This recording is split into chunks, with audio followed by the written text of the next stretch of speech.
Donald Trump is panicking this morning as the Donald Trump government shutdown continues to blow up in his face as we're getting more data out about who the American people are blaming. By overwhelming amounts, they're blaming Donald Trump and the Republicans. A Washington Post flash poll just taken of 1,010 people find that 47% blame Trump and Republicans in Congress for the shutdown. 30% say Democrats in Congress. And when you go through the crosstabs, 71% of Americans say federal health insurance subsidies should be extended. And yes, by a 17% point margin, the poll found more people saying Trump and Republicans are to blame. And that number right there, 71% of Americans say federal health insurance subsidies should be extended. That is basically what Democrats are entirely fighting for here. And so the more Democrats can emphasize that, I think further support will be garnered by Democrats for trying to ensure that Americans' health insurance is protected. Now, Donald Trump just posted this moments ago because Donald Trump's talking about inflicting pain on Americans and specifically targeting Democrats. Donald Trump goes, I have a meeting today. This is what he posted. I have a meeting today with Russ Vought, he of Project 2025 fame, to determine which of the many Democrat agencies, most of which are a political scam, he recommends to be cut, and whether or not those cuts will be temporary or permanent. I cannot believe the radical left Democrats gave me this unprecedented opportunity. They are not stupid people, so maybe this is their way of wanting to quietly and quickly make America great again. President DJT. He's like a cartoonish supervillain. I remember like growing up those cartoons that I would watch. Maybe they wanted to give me all of this power to inflict pain upon them. It's almost a parody, except this is real life, folks. And so as you look at Donald Trump's post there as well, as he goes, Project 2025 fame, Russ Vought. Remember when Donald Trump back during the election would say, I know nothing about Project 2025, and all those media fact checkers would be like, Donald Trump denies knowing about Project 2025. I remember like MeidasTouch was fact checked once. Former Vice President Kamala Harris was fact-checked, and we would say, nope, Donald Trump is implementing the Project 2025 agenda. If he wins, that's what he's going to do. And they would be like, but Donald Trump denies that he's ever even read Project 2025. Remember Donald Trump's post, July 5th, 2024? I could show you dozens more like this, but I'll just show you this one. I know nothing about Project 2025. I have no idea who's behind it. I disagree with some of the things they're saying, and some of the things they're saying are absolutely ridiculous and abysmal. Anything they do, I wish them luck, but I have nothing to do with them. Can we all say it together? Donald Trump is a fraud. Donald Trump is a fraud. Now you go. Donald Trump is a fraud. Donald Trump is a felon. Now you go. Donald Trump is a felon. You know, I feel like this is my version of Miss Rachel at this point as I teach my little daughter the alphabet. It's like Donald Trump is a horrible human being. He's bankrupted all of his companies. He's a horrible businessman, or most of his companies. Donald Trump then posts this in all caps. The Democrats want to give your health care money to illegal aliens and open our borders to the criminals of the world. A deadly combination because everybody will come. Let's randomly blame illegal immigrants and transgender people and Peruvian transgender surgeries. Why? Because we don't like to actually talk about the truth, and we don't believe that government actually means that you're supposed to reach compromises and consensus. We'll just blame immigrants. Remember when last week Donald Trump told MAGA Republicans don't even talk to Democrats, yet alone negotiate? Remember when Donald Trump told Democrats, go F yourselves, when Democrats, again, were fighting for something that 71% of Americans say federal health insurance subsidies should be extended? I have to imagine the other 29% don't realize where their health care comes from, because you're either getting your health care from Medicare, Medicaid, or likely an Affordable Care Act plan. So you want to be kicked off your health care? Is that what you're saying? You want it to be made more expensive? Like I saw a stat, a family that's making $85,000, if these Affordable Care Act subsidies are removed, will now be paying $24,000 a year for their Affordable Care Act plans. How is a couple 55 years old making $85,000 supposed to pay $24,000 in health insurance? They don't. They go bankrupt, or they can't send their kids to college, or they can't do anything else other than just barely get by. I don't know. But this is the state. This is the state of America right now. MAGA Mike Johnson held a press conference moments ago, and he was like, many of you keep asking me this morning about sombreros and memes and why Hakeem Jeffries is alarmed by that. Look, these are just the games that we play when we negotiate. This is how we roll. No, MAGA Mike, this is not how it's supposed to be done. And MAGA Mike's like, and look, you have Governor Newsom, he mocks me. Governor Newsom is mocking the behavior of Donald Trump. Governor Newsom is mocking Trump's childish behavior.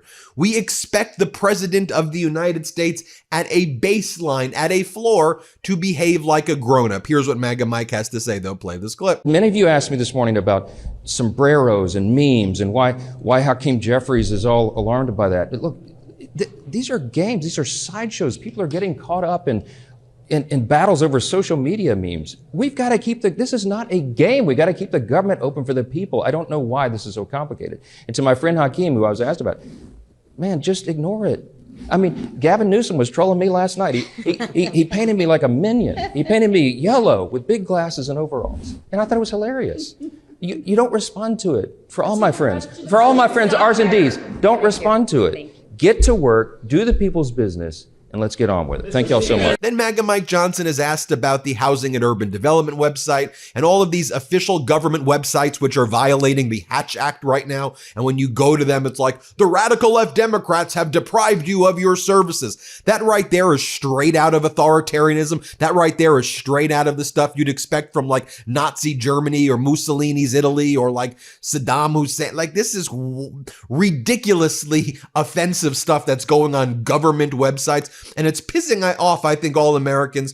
But here you'll see MAGA Mike Johnson's like, it's objectively true. The radical left Democrats do want to give trillions of dollars of health care to illegal migrants. No, they don't. It's not true. Federal law prohibits it. It's literally against federal law to do that. But I do want to say this, and this is what you all have to answer for as you pretend to be Christians or whatever the hell you're pretending to be. If an individual is dying, do you give them emergency health care? Should a doctor not help somebody live? You want to see human beings die? Heck, if I'm driving and I see a dog on the side of the road who looks injured, I'm going to try to help. So all you Christians want to see people bleed out and die who are contributing to our country? I mean, honestly, how dare you? But here, let's play this from MAGA Mike Johnson. Let's play it. In addition, HUD had on its agency webpage blaming radical Democrats for this. Is that an appropriate use of taxpayer money being overtly political? It's something we haven't seen before. I think what the HUD website says is the objective truth that we're telling you right now. There are 44 Democrats in the Senate. And by the way, every Democrat in the House except one who voted to shut the government down. They are the ones that made that decision. The White House and the executive branch take no pleasure in this. But when they are tasked with determining what their priorities are, obviously they're going to follow their principles and priorities and not the other team. That's the results of an election that everybody voted in, the popular election in Electoral College. This episode of the MeidasTouch podcast is brought to you by bookshop.org. You may be watching or listening to our show right now, but are you reading enough? I know I need to be reading a whole lot more. It's time to dive back into books and finally conquer that reading goal you set for yourself this year with bookshop.org. There are so many incredible books out right now to help make sense of this moment, or maybe you just want to escape the political noise and unwind with a good thriller. I just started Dan Brown's new book, The Secret of Secrets, and I am hooked. What makes bookshop.org so special is that it is unapologetically anti-Amazon. When you purchase from bookshop.org, you are supporting local independent bookstores, so they will be here for all of us in the future. In fact, they have already raised over $30 million for local bookstores. You can even choose which store to support, your neighborhood favorite or one from your hometown. I personally love visiting Skylight Books here in Los Angeles and the Last Bookstore in downtown LA, two places that really capture the magic of reading. Start feeling good about where you buy books. Use code MEIDAS, MEIDAS, to get 10% off your next order at bookshop.org/Meidas. That's code MEIDAS, MEIDAS, to get 10% off at bookshop.org/Meidas. And then like a typical abuser. These people have abuser mentalities. MAGA Mike's like, look, Russ Vogt, author of Project 2025, he doesn't want to do this to you. You're going to make us hurt you. We don't want to hurt you, but you're going to force us to inflict pain. He's doing it reluctantly. Didn't the MAGA Republican senators the other day say that he's been waiting for this moment since puberty? Isn't that what they said? That Russ Vought waited for this moment to cut funds from Democratic cities, billions of dollars from New York City tunnels or this state's project. He's been waiting for it since puberty. What a bunch of weirdos to even make that comment also. Here, play this clip of MAGA Mike. They have now effectively turned off the legislative branch, the Article 2 branch of, or the Article 1, sorry, the Article 1 branch of our government, and they've turned it over to the executive, okay? So in that situation, when Congress turns off the funding and the funding runs out, it is up to the Commander-in-Chief, the President of the United States, to determine how those resources will be spent. He has that responsibility given to him by the Democrats in the Senate. They can't complain about it, and he doesn't want to do it. But in this scenario, what they have to do is make very difficult decisions. Most of the responsibility falls to Russ Vought. He's the director of the Office of Management and Budget, as you know. Whomever is seated in the chair at OMB during a shutdown has to do the same thing. Russ does this reluctantly. We had a 45-minute telephone conference with him yesterday. He talked to all the House Republicans. He takes no pleasure in this because Russ has to sit down and decide, because he's in charge of that office, which policies, personnel, and which programs are essential and which are not. That is not a fun task. And he is not enjoying that responsibility. And it could end today if the Senate Democrats would come to their senses and do the right thing for the American people. But if they don't, and if they keep the government closed, it's going to get more and more painful because the resources run out and more things have to be reduced and eliminated. Now, when he sits down as the director of OMB, he will obviously have a subjective determination on the priorities. And what do you think he would do? Because what would any OMB director do under any president? They're going to look to see for the administration's priorities first and ensure that those are funded. And so those are some very serious determinations that have to be made. Then you have a different tact here by MAGA Republican Congresswoman Lisa McClain of Michigan. And she's like, just sign the CR. Just sign our resolution. That's not negotiating. Here, play this clip. Pass the clean Republican CR bill that we already passed. I mean, it's really, really simple. That's it. Just pass it. I mean, is that what they think negotiating is? Just sign the document. You know what government's supposed to look like? When you need the other side's votes, you don't tell them go F yourself. When the other side is representing 72% of the country who wants these subsidies to be extended, maybe you talk. Because these people whose subsidies are expiring, they're not just in blue states and blue cities. There are actually a lot of them in red states and red cities, probably more of them as well, and probably more of them on Medicaid in red states and red cities. So rather than say, just sign it, sign the doc, why don't you speak like adults, get into a room, reach a compromise like that took place under former President Biden, and come up with something? But no, it's all gaslighting. This is why Trump's bankrupted so many of his companies before. This is not how adult leaders behave. Then you have Cara Lyon-Levitt right here. She held a mini press conference outside the White House, and a reporter asked her the right question. Should ER doctors check immigration status before treating dying patients? And she's like, oh, that's not a question for me to answer. That's not, I don't know what I can do. I mean, she would like to see these people die. Like, that's what they need to say. She and J.D. Vance want to see them dead. Here, play this clip. Caroline, should ERs check immigration status before treating a dying patient? I'm sorry?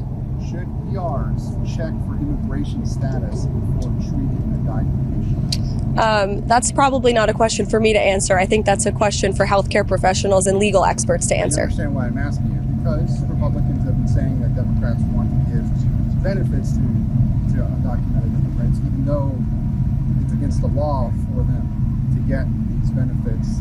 Let me ask you, do you think that illegal aliens should receive Medicaid benefits? Medicaid benefits that go to the most vulnerable people in our country.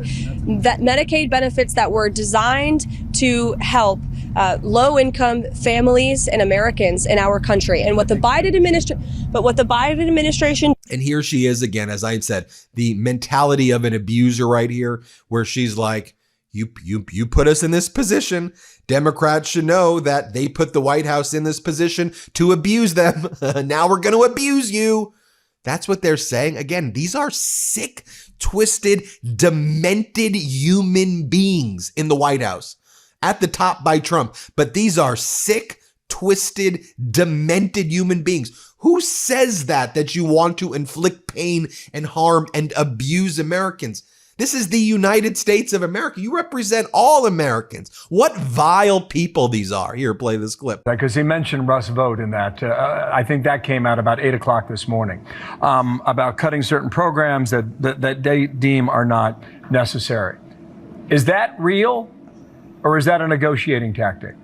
Oh, it's very real. And the Democrats should know that they put the White House and the president in this position. And if they don't want further harm on their constituents back home, then they need to reopen the government. It's very simple. Pass the clean continuing resolution, and all of this goes away. We would not be having these discussions here at the White House today if not for the Democrats voting to shut the government down. This is an unfortunate consequence, and the president and Russ Vought will be meeting on that later today. How much do you think? And just look what Senator Raphael Warnock from Georgia posted. He goes, I was sent this by a Georgian this morning.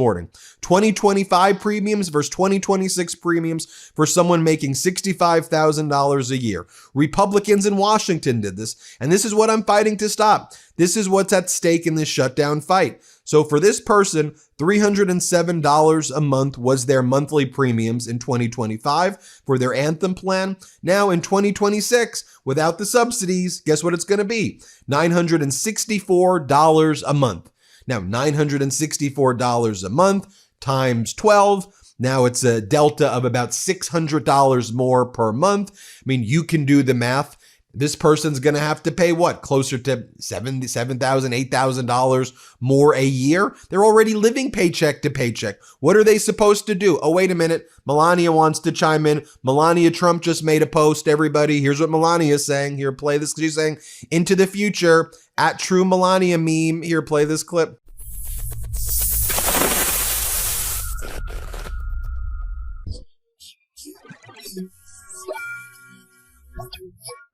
The whole world is laughing at us. Literally, the whole world is laughing. I mean, I'm just like actually laughing at us. Here's the Prime Minister of Albania having a good laugh with the President of Azerbaijan and French President Emmanuel Macron about Trump repeatedly claiming that he ended the war between their countries, which were not at war with each other. Here, play this clip. You should make an apology to us, because you didn't congratulate us for the peace deal that President Trump made between Albania and Azerbaijan. I'm sorry for that, guys. Yeah. So, and you worked very hard. And there you have it, folks. Let me know what you think. Hit subscribe. Let's get to 6 million subscribers. Thanks for watching. Want to stay plugged in? Become a subscriber to our Substack at MeidasPlus.com. You'll get daily recaps from Ron Filipkowski, ad-free episodes of our podcast, and more exclusive content only available at MeidasPlus.com.